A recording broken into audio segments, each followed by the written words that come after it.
un bouclier spécifique dans la main de chacun de tes enfants. Parce que nous n'avons pas tous les mêmes luttes, tous les mêmes combats. Seigneur, revêt tes enfants, qu'on puisse se saisir tous du bouclier que tu nous as donné, du bouclier de la foi avec lequel nous allons éteindre tous les traits enflammés du malin.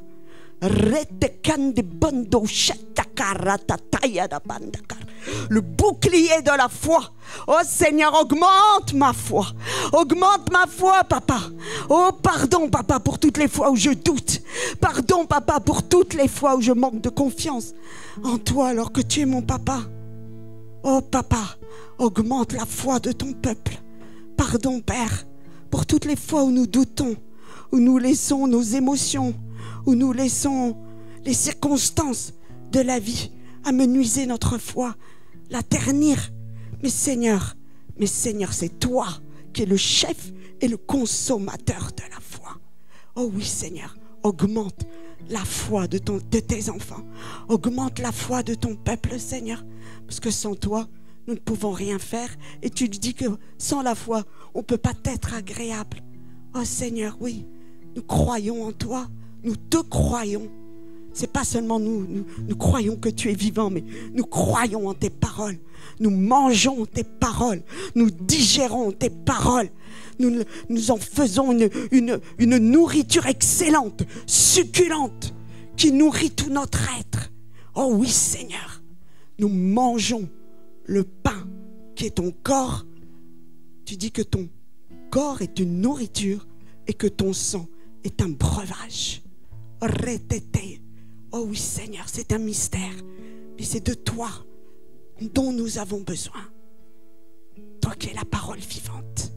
Toi qui es la parole vraie et véritable. Toi qui es la parole qui tranche. Qui tranche. Tu dis que ta parole est plus tranchante qu'une épée à quel contre-tranchant. Jusqu'à séparer jointure et moelle, âme et esprit. Tu remets l'équilibre, Seigneur. L'équilibre. Là où il y avait la confusion dans nos âmes, dans nos pensées, dans notre être profond, ta parole tranche et remet l'équilibre. Oh oui, merci Seigneur, parce que c'est ce que tu as fait dans ma vie. C'est pour ça que je peux me tenir, Seigneur, devant tes enfants. Je suis personne pour oser parler de toi. Mais Seigneur, c'est parce que tu m'as libéré, parce que tu continues de me libérer, tu continues de me guérir, de me transformer, de m'équiper. C'est pour ça, Seigneur, que je veux te rendre gloire. Tout ça, ce n'est pas fait en un jour. Oui, Seigneur. Mais tu le fais pour chacun de nous. Parce que tu nous libères pour te servir. Voilà, c'est ce que le Seigneur nous demande. Donc, j'ouvre ma bouche et le Seigneur va remplir. Oui. Saint-Esprit, c'est toi qui es au contrôle. Seigneur, je ne sais pas ce que toi tu veux que je dise. Mais moi, ce que je veux, c'est proclamer ta gloire. Je veux glorifier ton saint nom. Proclamer, Seigneur, ce que tu as fait. Seigneur, parce que tu dis, Seigneur, que c'est par la bouche de leur témoignage, je ne sais plus après, qu'ils ont vaincu. Et par la parole de leur témoignage et le sang de l'agneau, qu'ils l'ont vaincu. Voilà, merci Seigneur. Alors, peut-être qu'on va commencer par un psaume. 139. Alors moi j'ai la version Darby.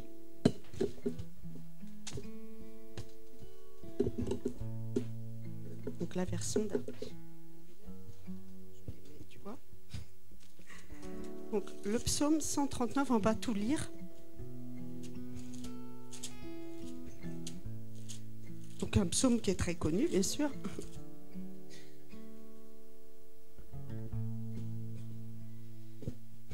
Oh, merci beaucoup. Merci Hervé. Donc, psaume 139. Éternel, tu m'as sondé et tu m'as connu. Tu connais quand je m'assieds et quand je me lève. Tu discernes de loin ma pensée.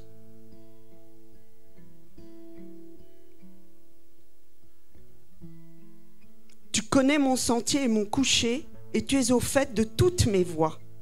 car la parole n'est pas encore sur ma bouche, que voilà, ô Éternel, tu la connais tout entière. Tu me tiens serré derrière et par devant, et tu as mis ta main sur moi. Connaissance trop merveilleuse pour moi, si élevée que je n'y puis atteindre. Où irai-je? Loin de ton esprit, où fuirai-je? Loin de ta face. Si je monte aux cieux, tu y es. Si je me couche au Sheol, tu vas là. Si je prends les ailes de l'aube du jour, si je fais ma demeure au bout de la mer, là aussi, ta main me conduira et ta droite me saisira. Et si je dis, au moins la ténèbre m'enveloppera, alors la nuit est lumière autour de moi. Les ténèbres même ne sont pas obscures pour me cacher à toi. Et la nuit resplendit comme le jour, l'obscurité comme la lumière. Car tu as possédé mes reins, tu m'as tissé dans le ventre de ma mère. Je te célébrerai de ce que j'ai été fait d'une étrange et admirable manière. Tes œuvres sont merveilleuses et mon âme le sait très bien. Mes os ne t'étaient point cachés lorsque j'ai été fait dans le secret, façonné comme une broderie dans les lieux bas de la terre. Tes yeux ont vu ma substance informe et dans ton livre étaient tous inscrits. Et dans ton livre, mes membres étaient tous inscrits. De jour en jour, ils se formaient lorsqu'il n'y en avait encore aucun. Combien me sont précieuses tes pensées, ô Dieu, combien en est grande la somme. Si tu veux les compter, elles sont plus nombreuses que le sable. Si je me réveille, je suis encore avec toi. Ô Dieu, si tu voulais tuer le méchant, et vous, hommes de sang, retirez-vous de moi. Eux qui parlent contre toi astucieusement et qui prennent ton nom en vain, tes ennemis. N'ai-je pas en haine, ô Éternel, ceux qui te haïssent? N'ai-je pas en horreur ceux qui s'élèvent contre toi? Je les hais d'une parfaite haine, ils sont pour moi des ennemis. Sonde-moi, ô Dieu, et connais mon cœur. Éprouve-moi et connais mes pensées. Regarde s'il y a en moi quelque voie de chagrin et conduis-moi dans la voie éternelle.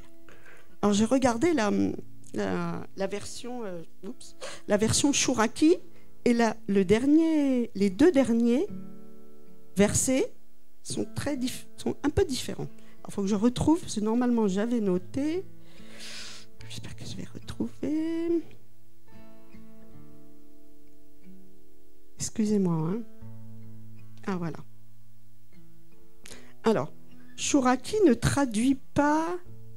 Qu'est-ce qu'il ne traduit pas? Alors, une voix de chagrin. Lui, dans sa traduction, il parle d'une voix de l'idole. Il dit, vois si la route de l'idole est en moi. Ça n'a rien à voir. La voix de l'idole, là, c'est pas la voix du chagrin. Alors, je ne sais pas, dans la version seconde, c'est quoi? Ceux qui ont la version seconde? Mauvaise voix. Et donc, on sait que Chouraki, il est beaucoup plus proche de la traduction littérale de l'hébreu et du grec. Et donc, c'est la voix de l'idole. Et il parle aussi, connais mon cœur, éprouve-moi et connais mes pensées. Et lui, il ne parle pas de pensée, enfin, il ne traduit pas le mot par pensée, je ne sais pas quel est le mot en hébreu, mais il parle de fantasme. Bon, alors fantasme, c'est sûr, pour nous, des fois, ça nous dérange un peu parce qu'on pense... souvent, c'est associé fantasme sexuel, mais là, ça ne se limite pas du tout à ça. Donc, le mot, il vient du mot fantôme, fantasme, fantôme, spectre. Donc, comme définition, j'ai trouvé image, représentation, hallucination visuelle. Donc, on voit que ce qu'il peut y avoir au plus profond de notre être, donc de nos âmes, de nos désirs, en fait, s'apparente à des esprits qui se sont logés, qui nous suscitent des émotions, qui nous suscitent des désirs, qui nous suscitent des envies, des hallucinations, des désirs qui sont contraires aux voies de Dieu. Et ça peut se développer en devenant une idole. Ça devient notre idole, parce que c'est un esprit qui en est la source. Bien sûr, l'esprit ne peut se nourrir que de notre péché. Mais ça peut devenir une idole. Et moi, j'avais beaucoup d'idoles.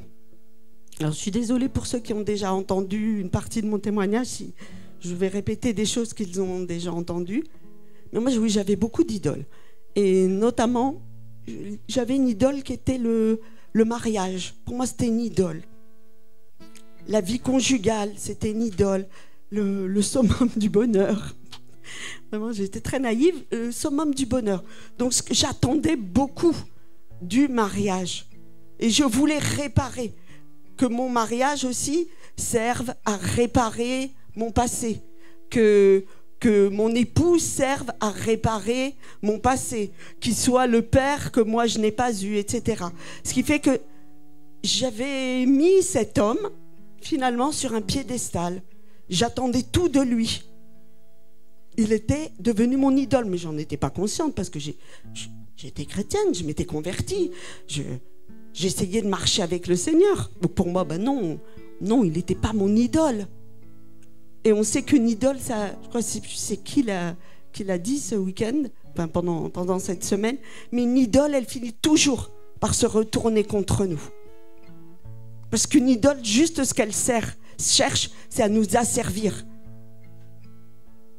Elle ne voudra jamais notre liberté. Alors au début, ça peut paraître beau. Oh, notre idole, on l'aime, elle nous aime. On a l'impression qu'elle nous fait du bien, cette idole. Mais en fait, petit à petit, elle nous grignote, petit à petit, de notre liberté. Et on devient esclave de cette idole. Et quand cette idole, elle ne nous donne plus ce dont on a besoin, la frustration monte. Et puis après, elle montre son vrai visage aussi, l'idole. Elle montre qui elle est, une puissance des ténèbres qui veut nous détruire. Mais il ne faut pas que l'on oublie que c'est les esprits qui sont à l'intérieur des personnes. C'est pas, parce qu'on le dit souvent, qu'on ne s'attaque pas au sang et à la chair, mais aux esprits méchants, mauvais, qui sont dans les lieux célestes. Mais l'ennemi peut placer souvent des personnes sur notre chemin qui vont être des instruments de destruction, mais qui vont répondre à une soif qui est en nous, un désir, un déséquilibre, un manque affectif, un besoin de reconnaissance, un besoin d'affection, un besoin d'identité. Donc l'ennemi sait faire ça, mettre sur nos chemins des personnes qui vont être des instruments, des ouvriers d'iniquité. Ah, les personnes n'en sont pas forcément toujours conscientes. Je ne dis pas qu'elles sont toutes guidées par l'ennemi et que leurs pensées sont toutes diaboliques. Mais l'ennemi sait quelle personne va nous faire chuter, quelle personne va répondre soi-disant à notre besoin, alors que c'est lui seul qui peut répondre à notre besoin. Et moi, je sais que j'ai toujours eu un fonctionnement comme ça, de m'appuyer sur une amie, de l'idolâtrer un peu, de la voir, waouh, elle a tellement de choses que moi j'ai pas. Donc je l'idolâtre et je m'appuie. Et pendant des années, même je pensais que moi, j'étais pas capable de penser par moi-même. Il fallait que je pense au travers de cette personne. Chrétienne d'ailleurs, parce que ça fait quelques années, j'avais une amie, vraiment une sœur, qui m'a fait connaître Michel d'ailleurs. Et je pensais au travers d'elle. Parce que je me sentais, moi, je ne suis pas capable de raisonner, de comprendre profondément les choses. J'ai besoin de quelqu'un. Et je ne me rendais pas compte aussi que j'étais comme sous une coupe. Que le Seigneur ne me demande pas de dépendre, que lui aussi m'a donné de l'intelligence. Et hier, on a prié pour que Dieu nous donne de l'intelligence et de la sagesse. Et moi, je regardais mon nombril. Je dis, ben non, elle pense bien, elle est cultivée, elle sait plein de choses, elle comprend plein de choses, elle a du discernement.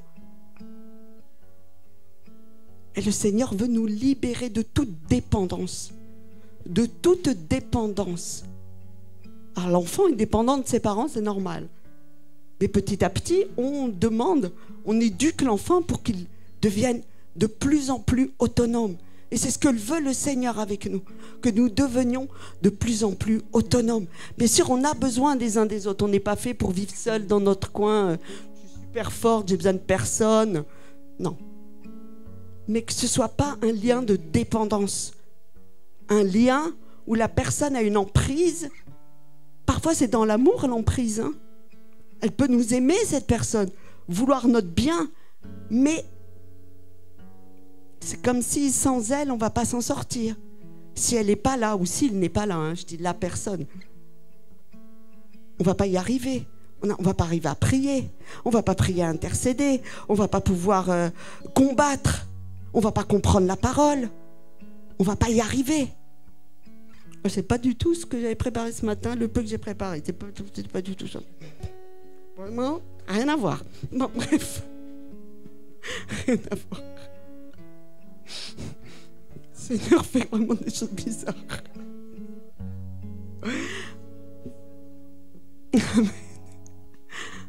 Du coup, j'aurais pas dû dire ça, ça m'a coupé.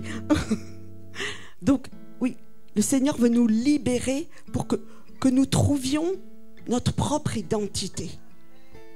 Qui nous sommes en lui. Parce qu'on en parlait avec une sœur. Les épreuves, les souffrances, les traumatismes détruisent une partie de notre être. Et on peut avoir en effet une partie de notre être, de qui on est vraiment.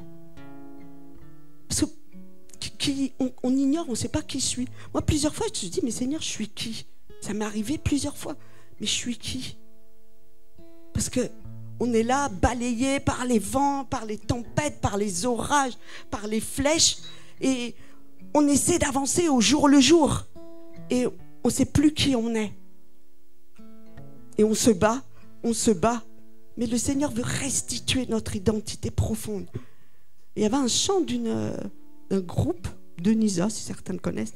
Les paroles, c'était « Je veux devenir ce que je suis en Christ ». Et ce qu'Emeric disait hier, c'est que devenir conforme à Jésus, que ce soit Christ qui habite en nous, ça ne veut pas dire qu'il étouffe notre personnalité, puisque c'est lui qui nous a créés, puisque c'est lui qui dit que nous sommes des créatures merveilleuses. Dans le psaume 139. Alors moi, quand je lisais ça, je disais, il est gonflé quand même, David, de dire qu'il est une créature merveilleuse. Je trouvais c'était de l'orgueil. Mais non. Il a mis du temps à comprendre ce que le Seigneur voulait dire. Je suis créé à l'image de Dieu. Le Seigneur a mis des dons, des talents. Oui, je suis pécheur. Oui, j'ai beaucoup péché. Oui, j'ai beaucoup attristé ton Saint-Esprit, Seigneur. Mais tu m'as pardonné. Tu m'as lavé, tu m'as purifié. Et même quand je tombe, tu me relèves. Puisqu'il le dit, Père, 7 fois le juste tombe, 7 fois il le relève. Ne soyons pas découragés par toutes nos luttes, par tous nos échecs. Parce que nous tombons. Oui, parce que nous péchons. Nous péchons en pensée, en parole. Mais nous devons chaque jour nous examiner devant Dieu.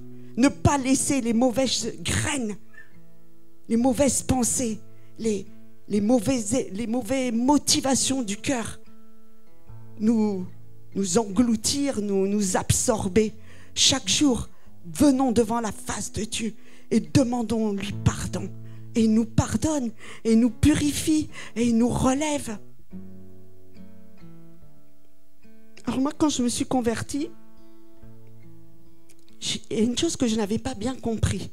Je n'avais pas compris la différence entre l'image de soi et vraiment le fait d'être pécheur. Et pour moi, finalement, oui, c'est évident que je suis pécheur. C'était une évidence. Mais cette évidence, elle était plus attachée au fait que je me trouvais tellement médiocre, sans valeur, nulle, voilà. Je me méprisais moi-même. Et ça, c'est pas ça la conviction de péché. Parce qu'en fait, je méprisais mon identité, mon être profond. Mais c'est pas ça, la conviction de péché. J'étais à côté. Je n'avais pas compris qu'en fait, je m'étais détournée, que le péché, c'est se détourner des voies de Dieu. Que le mal est intrinsèquement en nous, comme a dit hier ou avant-hier le prophète Emeric, qu'il y a comme un cube là, le péché qui est en nous. Et je confondais mon problème d'identité avec la nature pécheresse. Ce qui fait que je pense que les premiers temps, ma conversion, elle était un peu scabreuse. Je n'étais pas vraiment finalement convertie. Je n'avais pas vraiment compris ce que c'était la nature du péché. Parce que moi, pour moi, c'était je me flagelle, je suis nulle, je suis... Voilà, c'était ça. Mais non, c'est pas l'autoflagellation, la conviction de péché. C'est autre chose. Et plus, je ne sais pas si c'est Michel qui le disait hier ou Émeric, mais plus on s'approche du Seigneur, plus on se rend compte que nos cœurs sont tortueux par-dessus tout. Qu'on peut faire tellement de bonnes choses avec des motivations discutables. Et je le vois moi-même, ça m'arrive. Avec des motivations discutables.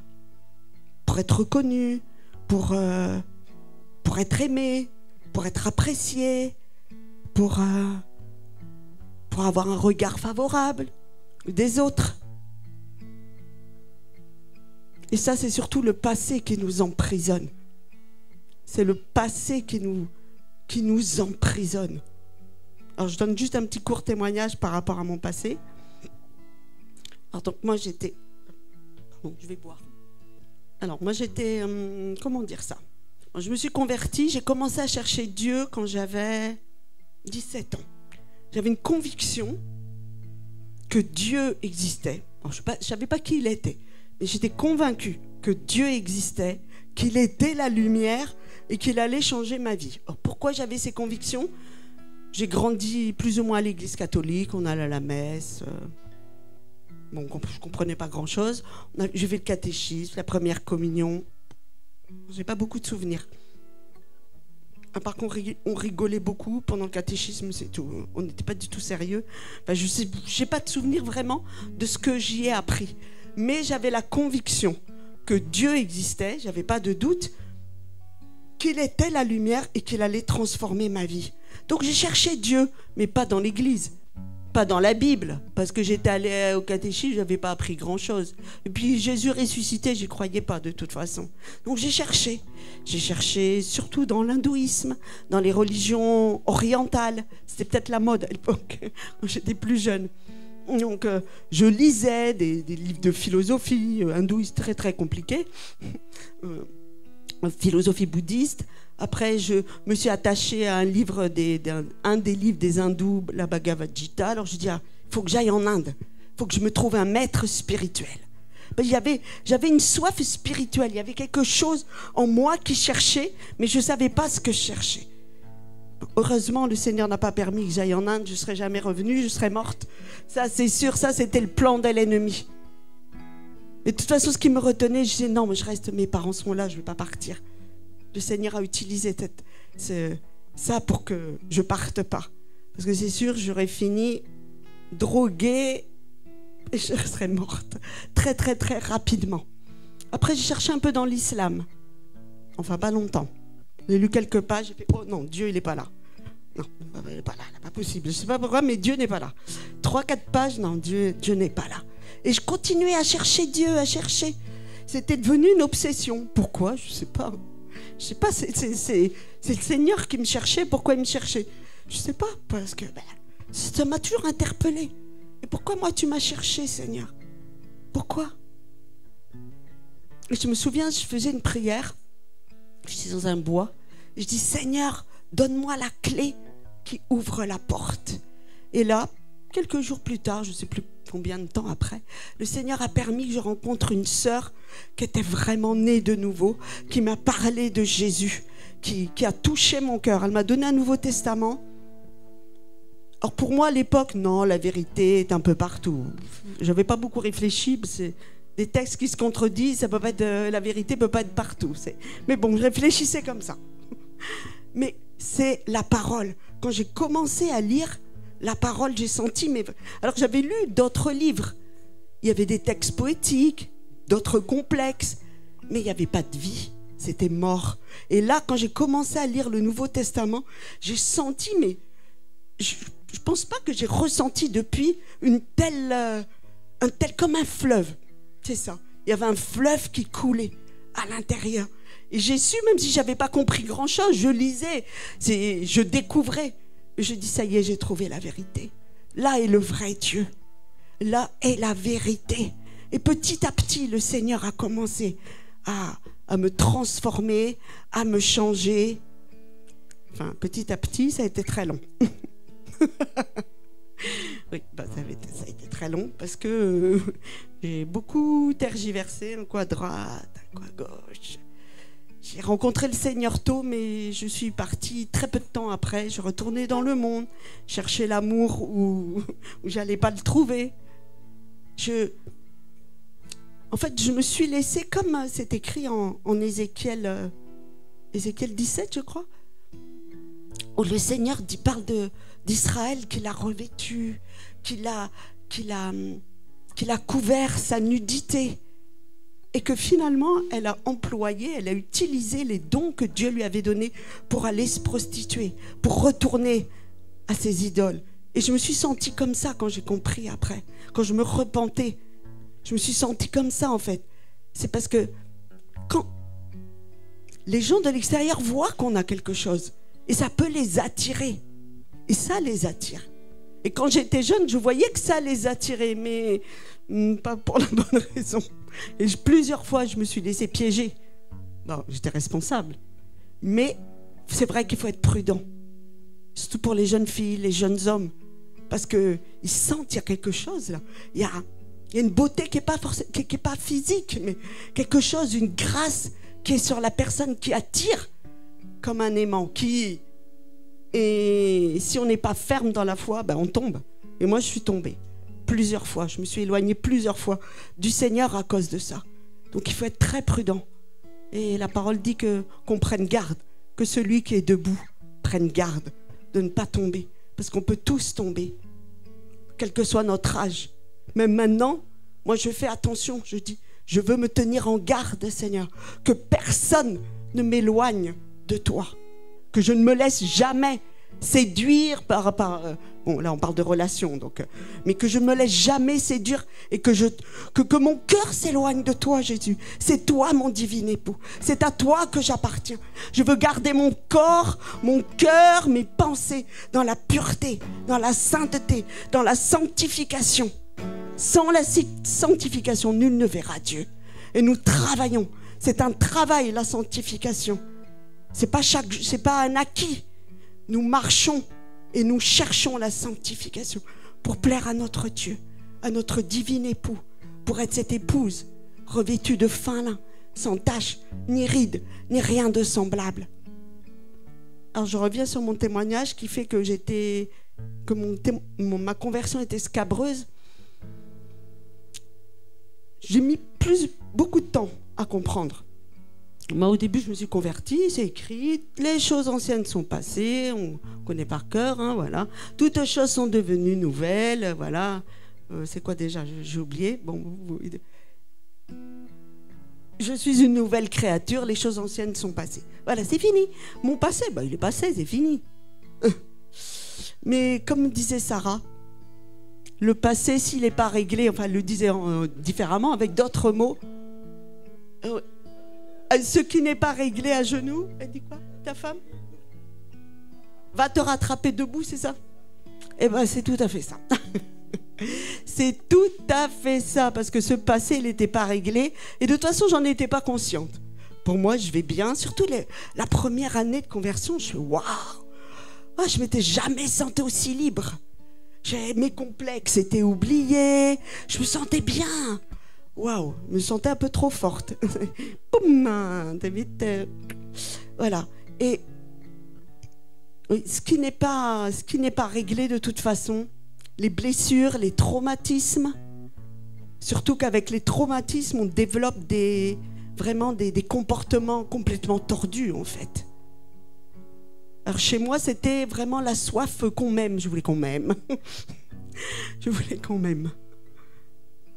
Parce qu'en fait, donc, j'ai réalisé plus tard que le fait de ne pas avoir grandi avec ma mère, donc j'étais à la DAS, c'est l'ASE maintenant, donc j'étais à la DAS quand j'étais enfant, j'étais mise, je sais pas, 2 mois, même pas 2 mois, donc en pouponnière, à droite à gauche.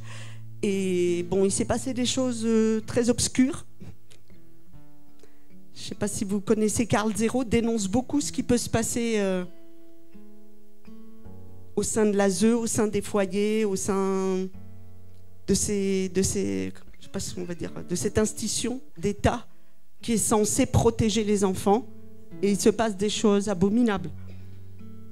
Pas partout, hein, mais il s'en passe des choses abominables. Et le Seigneur a révélé. Et le Seigneur a révélé des choses que moi j'ignorais complètement. Des fois, je voyais bien que j'étais bizarre, que par exemple, avec mes enfants, j'avais un comportement pas toujours glorieux, que je m'énervais beaucoup, que j'avais beaucoup de colère.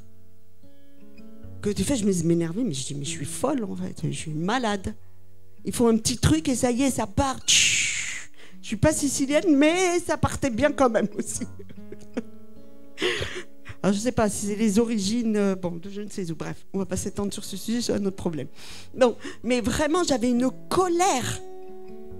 Et elle se déversait malheureusement sur les enfants.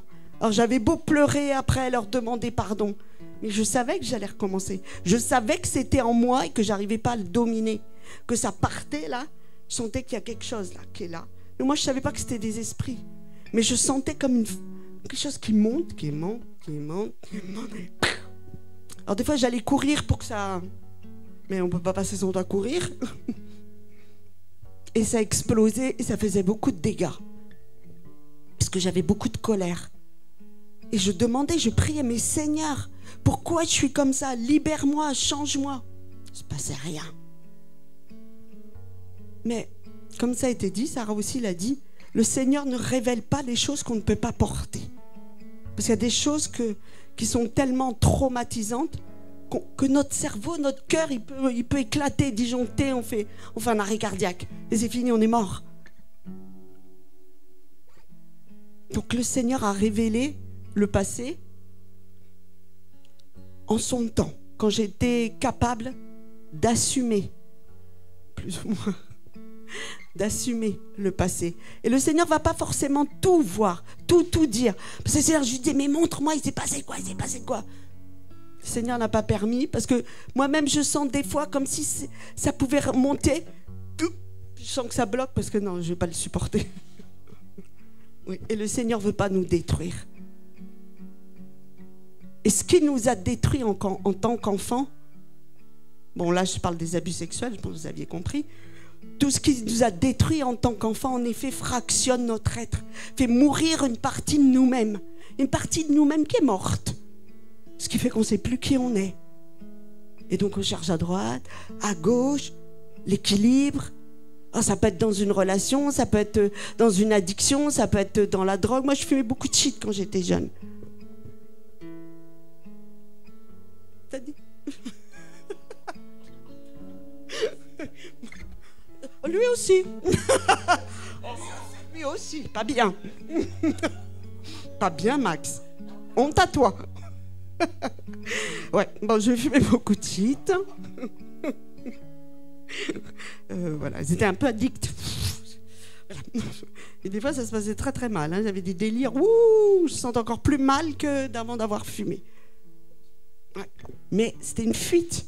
Je me fuyais moi-même, je fuyais qui j'étais, je voulais me sentir mieux. On a tous envie d'être épanouis, mais l'épanouissement, je ne le connaissais pas. Donc je fumais beaucoup. Mais une fois que je me suis convertie, par contre, ça c'était radical, du jour au lendemain, c'était fini. Là, le Seigneur m'avait délivré totalement. Et je n'ai plus... Ah si, j'ai essayé une fois, mais non, c'est... Non. Comment ? Non, c'était ça, libéré, vraiment libéré du jour au lendemain. Du jour au lendemain, le Seigneur m'a libéré.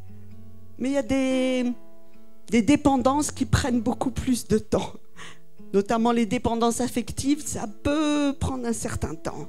S'il faut la guérison du plus profond de notre être, la guérison du plus profond de notre âme. Et ça, délivrer les démons, chasser les démons, je pense que c'est plus facile que de guérir profondément notre être, que notre être soit guéri en profondeur. Et puis, par contre, le démon peut revenir si notre blessure, elle est toujours là. Parce que si elle n'est pas cicatrisée, on va finalement encore adopter des comportements dévoyés, des comportements qui vont amener qui vont attirer les esprits. Donc le Seigneur m'a délivrée de beaucoup de choses, donc de l'addiction au shit, entre autres. Mais la colère, non, ça c'était très, très, très... Et ce qui est surprenant, c'est que avant d'avoir des enfants, j'avais pas de colère. Je me mettais pas souvent en colère. Bon, je pouvais être un peu hystérique des fois, mais c'est vraiment dans le cadre de la famille. Quand j'ai eu mes enfants, que là, le passé, il est revenu en pleine figure. Parce qu'au travers de ces enfants, on revit notre propre enfance, mais sans s'en rendre compte. Et je me souviens d'une de mes filles, c'est comme si je la voyais au travers de moi. Au travers d'elle, je me voyais au travers d'elle. C'était presque insupportable. Parce que j'avais une telle mauvaise image de moi-même. Et bon, on sait, les abus, ça détruit. Donc ma mère m'avait mise à la DAS et je ne connaissais pas mon père. Puisqu'il ne m'avait pas reconnue, il ne m'a pas reconnue. Et on a abordé aussi ça, je ne sais plus qui en a parlé, je crois que il n'est plus là Hervé, mais je crois que c'est aussi Sarah. Le père, moi pendant longtemps, je lisais la parole, mais le mot père, notamment dans l'évangile de Jean, il y a souvent le mot père, et c'était l'évangile que je préférais, mais je ne le voyais pas, ça n'existait pas. C'était invisible. Père, c'est comme si mon cerveau, blackout. Il ne voyait pas, il ne comprenait pas. Blackout total. Père, ça n'existe pas. Et aussi, j'avais développé un comportement avec les enfants. J'étais très sévère. Parce que pour moi, les enfants, ça devait s'effacer. Puisque moi, j'ai compris après. Puisque je n'avais pas été reconnue. Ma mère m'avait mise à la... Les enfants, il ne faut pas que ça fasse trop de bruit. Les enfants, il ne faut pas que ça dérange les autres. Ce qui fait que je mettais une pression sur eux. Pour qu'ils soient...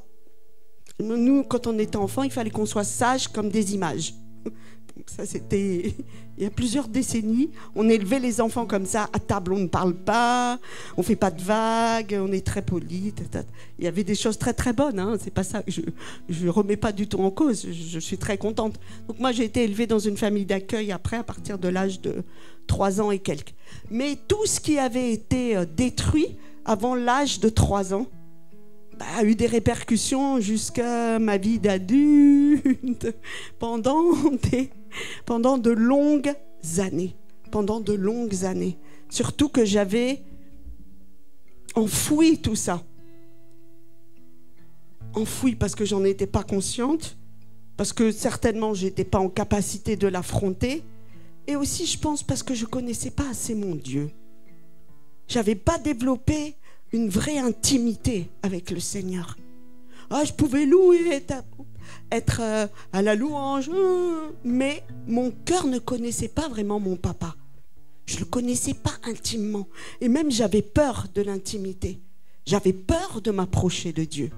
J'avais une peur, et la peur que j'avais, c'est qu'il me demande de faire des choses que je ne voulais pas. Et je ne savais pas pourquoi, oui. Mais je ne savais pas identifier quelle chose le Seigneur pourrait me demander de faire que je ne voudrais pas. Et c'est ça que j'avais peur. J'avais peur de l'intimité avec le Seigneur. Et le Seigneur, il veut une relation de cœur à cœur. Parce qu'il dit, ce peuple me loue avec les lèvres, mais leur cœur est éloigné. Je ne sais plus si c'est en Ésaïe, je ne me rappelle plus du passage. Et en fait, moi, je n'étais pas consciente que vraiment mon cœur n'était pas entier pour le Seigneur. Parce que j'avais peur de lui, je craignais Dieu. Je craignais qu'il me... En fait, c'était les réminiscences de l'abus, des abus. Je projetais sur Dieu des choses abominables. Et on projette sur le Seigneur, sur le Père notamment, l'image du Père, quand elle a été détériorée, quand elle a été abîmée. On pense que Dieu est comme notre Père, ou que Dieu est comme certains hommes. Par exemple, quand dans ma relation avec mon mari, c'était très compliqué, et je voulais à tout prix que le Seigneur me montre, il fait quoi, il fait quoi, il fait quoi, pourquoi il n'est jamais là, qu'est-ce qu'il fait, qu'est-ce qu'il fait. Je voulais à tout prix que le Seigneur me montre ce qu'il faisait quand il n'était pas là. Puis il n'était pas souvent là. Et je me disais, mais c'est comme si Dieu est complice puisqu'il ne veut pas me dire. Non mais complètement tordu. Mes pensées étaient tordues. Je voyais tout de manière dévoyée. J'avais une telle image des hommes, mais sans forcément penser qu'ils étaient tous des mauvais. C'était pas ça, mais j'avais une peur des hommes. Peur. Une grande peur. Et le Seigneur, il fait des choses étonnantes. Comment il a commencé à me restaurer, à me guérir de cette peur des hommes, eh bien, en plaçant des frères, des hommes de Dieu, des hommes qui craignent le Seigneur, qui aiment le Seigneur à mes côtés. Je me souviens d'une fois, on devait aller à un séminaire et je me suis retrouvée en voiture avec 3 frères. J'étais la seule femme. Ah ouais. Donc là, le Seigneur m'a challengée. Parce que, en plus, on allait en Suisse, donc il y avait des heures de route. C'était pas une petite demi-heure, là, ça allait être plusieurs heures avec eux. Mais le Seigneur, ouais. On dit non, je vais pas y arriver, c'est pas possible. Moi, j'aurais pas choisi de partir avec eux. C'est pas qu'eux m'inspiraient pas confiance, c'est pas du tout ça. Mais j'avais peur. J'avais peur de leur regard, peur de leur regard, de leur jugement, peur. Je pouvais pas être moi-même. Donc je pouvais adopter des comportements bizarres parce que j'étais pas à l'aise. J'étais pas à l'aise du tout. Donc je pouvais rigoler un peu bêtement, des trucs bêtes. Parce que quand on n'est pas à l'aise, des fois, on se ridiculise en fait. Mais le Seigneur, il veut nous libérer de tout ça.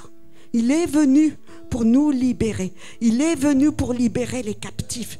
Quelles que soient nos prisons, quelles que soient nos chaînes. Il y a des chaînes qui mettent du temps à tomber. Mais le Seigneur est patient. Et il attire nos cœurs.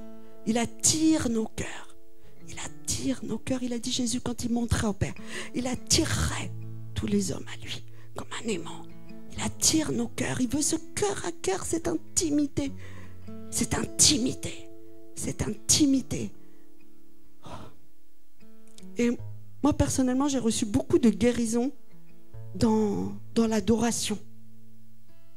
Vraiment profonde. On commence à pleurer, je pleure. Je ne sais pas pourquoi tu pleures. Pleurer en fœtus, en train de pleurer. Pendant que l'église prie et loue plutôt. Et le Seigneur est en train de guérir. Mais ça veut dire qu'il faut laisser, il faut un lâcher prise. Abandonner le contrôle. Et c'est pour ça qu'ici c'est particulier. C'est particulier ces séminaires de Michel. C'est vrai parce qu'elle laisse une liberté de l'esprit. Et on peut être soi-même. On est par terre, on pleure, on est dans tous nos états. Mais on se sent libre. On n'a pas peur d'être jugé, d'être... Voilà. On ne lève pas trop les mains, on ne fait pas trop de vagues, on ne pleure pas trop. On se maîtrise. Non. Le Seigneur nous appelle à la liberté. Et c'est précieux ce qui se passe ici. C'est pour ça que moi je bénis Michel parce que son ministère a changé ma vie. Et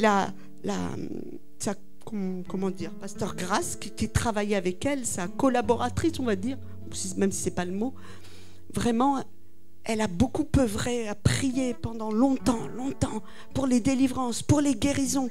Elle nous a laissé un exemple incroyable. Parce que moi j'aurais pas pu me tenir devant vous, devant un micro et encore moins prêcher. Alors là, le jour où on m'a dit tu vas prêcher, je me malade, n'importe quoi. Jamais j'ai même pensé, ça m'est jamais venu à la tête. Quand j'étais jeune, je rêvais d'être missionnaire. Bon bref, mais apporter un enseignement, mais jamais. Donc le Seigneur peut nous amener au-delà de nos limites. Finalement, peut-être ce qui était caché en moi, que j'ignorais, je ne savais pas, que le Seigneur avait placé, c'est le Seigneur qui l'a fait germer. Et il a placé en chacun de nous des dons, des talents qui peuvent être étouffés, endormis. Mais le Seigneur veut que tout reprenne vie. Ce qui est enterré là, le Seigneur veut que ça reprenne vie. Il ne veut pas que ton talent soit enterré. Il veut que tu portes du fruit pour sa gloire. Et quand tu portes du fruit, tu sens que tu t'épanouis.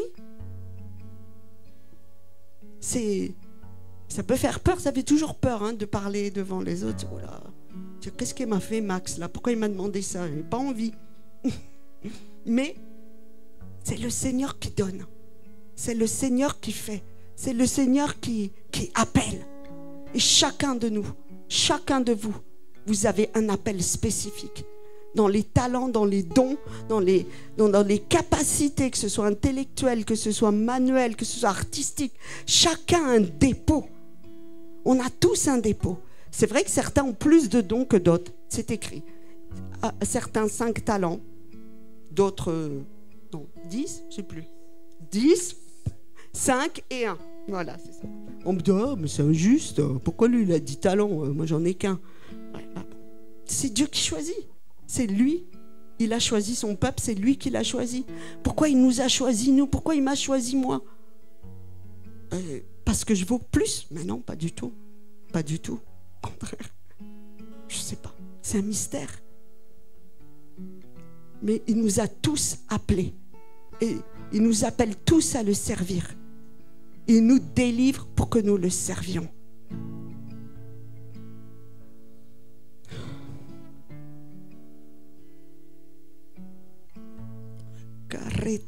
On peut prier. Oui Seigneur, je te rends grâce parce que toi tu as donné à chacun. Tu as donné à chacun des dons, des talents. Tu dis, Seigneur, que nous sommes un corps et que l'œil ne peut pas dire au doigt, je n'ai pas besoin de toi. Le pied ne peut pas dire au nez, je ne sais pas, à quelle autre partie, quel organe du corps, il ne peut pas dire, je n'ai pas besoin de toi. Seigneur, tu as besoin de tout ton peuple, Seigneur. C'est toi qui as choisi tes enfants. C'est toi qui les as appelés. C'est toi, Seigneur, qui les forme. C'est toi qui les guéris. C'est toi qui les équipe. Et chacun, Seigneur, chaque personne ici présente, chaque frère, chaque sœur a une valeur inestimable. Une valeur inestimable, un prix que nous ne pourrons jamais, Seigneur, comprendre, que nous ne pourrons jamais appréhender, saisir. Le prix de ton sang, Jésus. Le prix de ton sang, Jésus. Oui, Seigneur, pour chacun de nous, ton sang. Pour moi, pour toi, ma sœur, pour toi, mon frère. Oui, pour toi particulièrement. Même si tu penses que tu es allé trop loin. Même si tu penses que tu as trop péché. Même si tu penses que tu es indigne. Le Seigneur n'appelle pas des personnes dignes. Il a dit qu'il choisit les choses folles du monde, les viles pour confondre les sages, pour confondre les fortes. Donc réjouis-toi, parce que le Seigneur va faire de toi un instrument de choix pour sa gloire. Là où le péché a abondé, la grâce a surabondé. La grâce a surabondé, elle surabonde encore aujourd'hui. La grâce est encore présente aujourd'hui. Elle est encore en action, elle est encore active. Ton péché n'est pas trop grand pour le Seigneur, parce qu'il a tout porté à la croix de Golgotha. Tu crois que tu es allé trop loin. Tu crois que le Seigneur ne peut pas te pardonner. Non, ça c'est le mensonge du diable. Il dit que seul le blasphème du Saint-Esprit contre le Saint-Esprit ne peut être pardonné. Ton péché n'est pas plus grand que le sang de l'agneau. Le sang de l'agneau couvre tous tes péchés. Couvre. Même le meurtrier est couvert.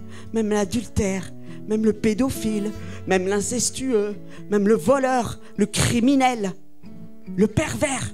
Tous ceux qui se repentent d'un cœur sincère sont pardonnés, lavés, transformés, guéris, équipés, délivrés. Nous sommes des nouvelles créatures. Oh oui, Seigneur, nous sommes façonnés à ton image. Seigneur, oh que tous les doutes qui envahissent mes sœurs, Seigneur, sur leur identité, sur leur valeur, là où elles ont été rabaissées par des paroles, que ce soit le frère, l'oncle, le grand-père, le mari, Là où elles ont entendu des paroles qui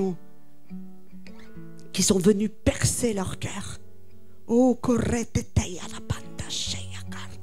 viens Saint-Esprit, viens Dieu de toute consolation, viens, toi tu sondes les cœurs et les reins, viens, pose ton baume, le baume, ton baume papa, le baume, et le baume c'est le sang de l'agneau, sur chacune des blessures les plus profondes. Refuse toutes ces paroles, rejette toutes ces paroles, proclame que toutes ces paroles sont nulles et sans effet. Oui Seigneur, parce que tu dis que toute langue qui s'élèvera en justice contre toi, tu la condamnes au nom puissant de Jésus. Donc nous condamnons toutes ces paroles de dénigrement, toutes ces paroles d'humiliation, toutes ces paroles rabaissantes, toutes ces paroles qui disent que tu n'es rien, que tu ne vaux rien, que tu ne sais rien faire, que tu n'arriveras à rien, que tu n'es pas beau, que tu n'es pas belle, que tu es mal faite, que tu es mal fait, que tu n'es pas compétent. Nous brisons toutes ces paroles au nom puissant de Jésus. Nous les détruisons, toutes ces semences. Là où il y a la semence de destruction plus profonde de ton être, nous les détruisons au nom puissant de Jésus-Christ de Nazareth. Ouvre ton cœur devant le Seigneur, n'aie pas peur, n'aie pas peur, n'aie pas peur. Il veut sonder ton cœur et tes reins. Sonde-moi, ô Dieu, et connais mon cœur. Okay. Sonde-moi, ô Dieu, et connais mon cœur. Connais le plus profond de mon être. Connais mon cœur. Éprouve mes pensées, les fantasmes, comme c'est écrit dans la traduction Chouraki. Mes désirs qui sont tordus, qui sont déviants. Sonde-moi et conduis-moi, papa. Conduis-nous, conduis tes enfants. Conduis, Seigneur. Conduis-nous sur cette voie, ce chemin étroit et resserré. Seigneur, la voie de la liberté. La voie de la liberté, la voie de la liberté, la voie de la liberté, la voie de la liberté. L'esprit crie libre, libre, libre. Tu es libre, nom puissant de Jésus. Tu es libre.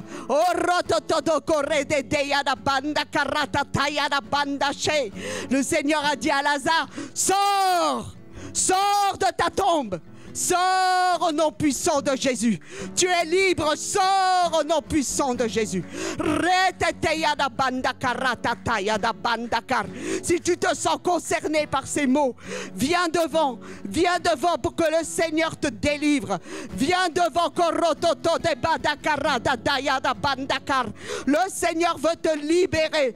Le Seigneur te délivre aujourd'hui. Ne crois plus aux mensonges de l'ennemi. C'est fini. Tu es libre au nom puissant de Jésus. Ce qui emprisonne au fond de tes entrailles là, ce qui te noue là, ce qui est noué au fond de tes entrailles, au nom puissant de Jésus. J'envoie le feu. Le feu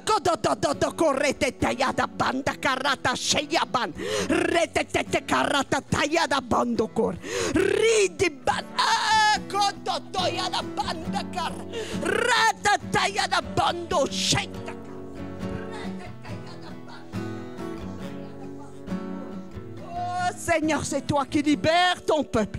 Oh Dieu de toute consolation. Dieu de toute consolation, Dieu miséricordieux. Toutes les chaînes tombent, toutes les chaînes tombent, chaînes tombent, vous tombez ou vous libérez.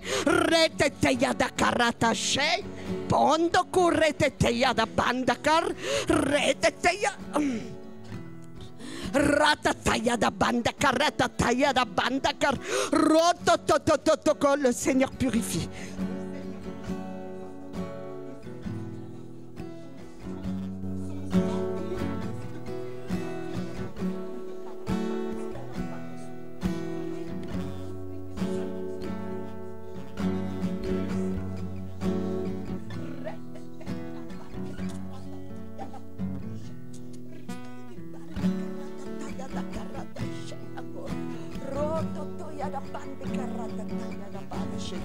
Oh, tu libères, tu la lâches maintenant.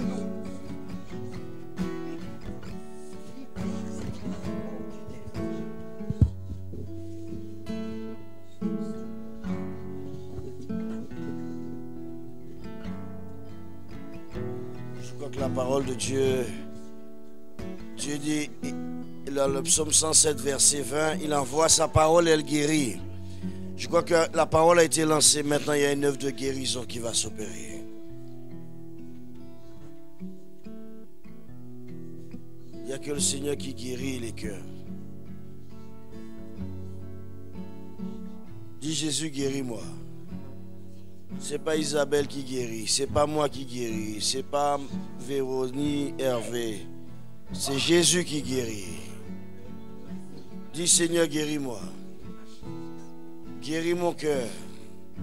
Guéris mes blessures. Que ton amour me guérisse. Criez, criez, criez. Dis Seigneur, j'ai entendu ta parole. Tu as envoyé ta parole. Que ta parole me guérisse. Maintenant, maintenant, maintenant, maintenant. Guéris-moi dans mon psychique. Guéris-moi dans mon mental. Guéris-moi dans mon être. Guéris-moi dans mon cœur, oh Dieu.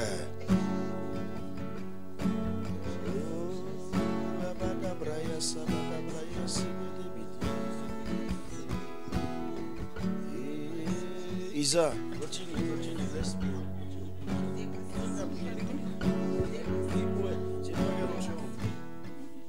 Che de deia da banda carrata, taia da bade deia da bondo corrata, taia da bande she.